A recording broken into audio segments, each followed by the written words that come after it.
Welcome to the 2019 Tokyo Motor Show. This is a different kind of show. It doesn't happen every year. It happens every 2 years. It's my very first time here. I was kind of warned before I came. It's not going to be like a typical auto show with just shiny new cars. It's all about the future of mobility because auto shows have changed around the world, and the Tokyo show wants to be different to show you what is possible, not just about your car, but how you get there.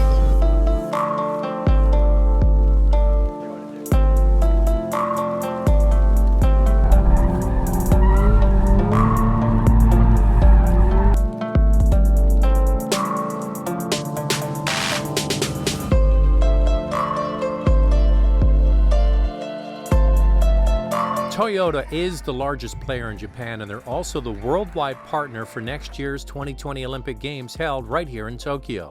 As the mobility partner, they're bringing mobility to all, from car enthusiasts to Paralympians. The biggest head-turner was the introduction of the Mirai fuel cell concept. This concept looks production-ready, and the production model will start to be produced by the end of 2020. With a larger, all-new fuel cell platform able to drive 30% farther than the current Mirai, this stylish and sleek sedan will abandon the idea that a future fuel cell has to look different. This just looks fantastic. The interesting part is this should be a performer too, because this is a rear-wheel drive car. I asked the chief engineer why they went to a rear-wheel drive platform. So we had multiple selections of platform, but considering the driving range, the cabin, the roominess, and also the styling. We did a lot of study, and we came up to this packaging which fit to this rear-wheel drive platform. We basically developed everything from scratch, and our intention was to people to think that, oh, I want this car, is our initial priority for this development. Toyota also showcased mobility in the form of scooters, a unique wheelchair tow motor that allows the wheelchair to be pulled along, then left behind for another rider to use. The iRoad has been out for a while, but this was the first time I had a chance to drive this rear steer, three-wheel tandem electric city people mover.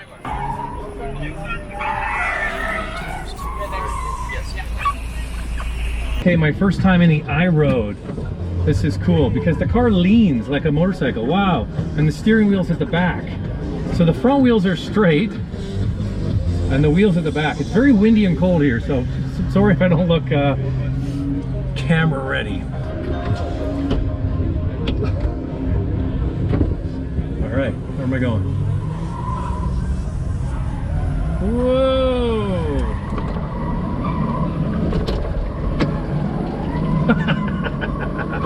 Oh man, I would love one of these. Okay, hard turn, hairpin corner. Whoa! Yeah, it's just like a motorcycle. This is really cool. Oh wow.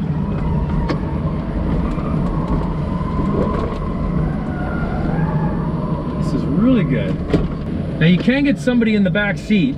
They have to straddle the person in front, kind of like a motorcycle as well. But yeah, I could get used to this. This is fun. They are using this in certain cities, test places here in Japan and in Europe, but maybe one day, you never know. How was it, Zach? I want one. That's so cool. It's like it's kind of like water skiing and riding a motorbike at the same time. To showcase fuel cell for larger vehicles, Toyota will have hydrogen fuel cell buses driving around the Olympic site with zero emissions. The buses also have autonomous docking modes. By following a set track on the road, the bus will pull up to within 50 millimeters of the passenger platform, making it easy for wheelchair accessibility on and off the bus.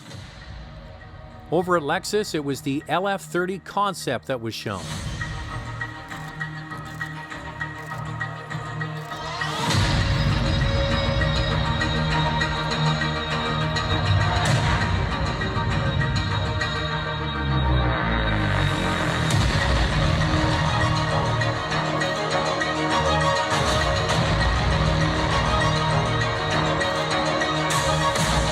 This is a showcase for design and technology from an adaptive suspension they call posture control that keeps the car's posture on the road perfect at all time.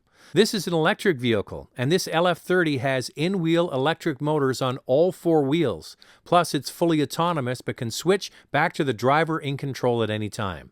The name LF30 was chosen for the 30th anniversary of the Lexus brand. Now, the Tokyo Motor Show has some pretty random stuff too that you just don't see at typical motor shows, like a cat pillow.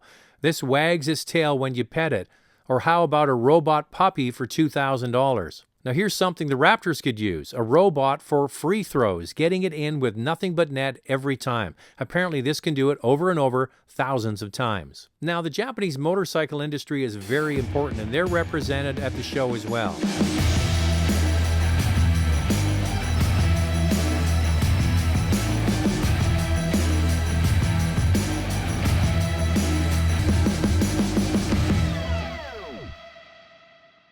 Now, Suzuki is no longer sold in North America for cars, but Toyota has partnered to develop new vehicles for the Indian market. Suzuki is the largest player in South Asia. They had some cool-looking stuff to show, like a combi camper van, scooters, concept cars, and my favorite, the Jimny. Toyota has also recently taken a larger stake in Mazda to develop future technology, but Mazda showed the MX-30 full electric car, its own creation, before the collaboration starts. This full electric car is going into production by the end of 2020, and Canada is being heavily considered as a market due to zero-emission vehicle mandates in British Columbia and Quebec.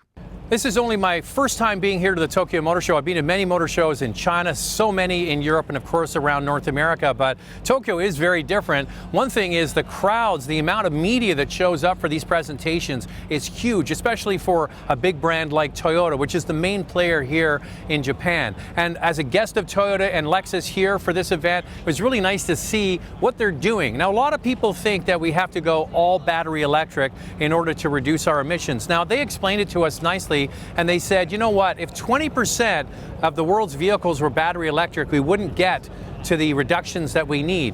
Depending on which jurisdiction you're in, a place like India or China or Malaysia or whatever might be better served by just hybrid vehicles or plug-in hybrids or fuel cell vehicles or maybe a combination of all of those things. And when you add it all together, that's where they believe that they can get to a great reduction worldwide of emissions. Now, there's also a lot of mobility stories here around the Summer Games, which is going to be very exciting next summer. So that's a quick look at the Tokyo Motor Show, just a fraction of it because there's so much to see, and hopefully I'll be back in 2 years.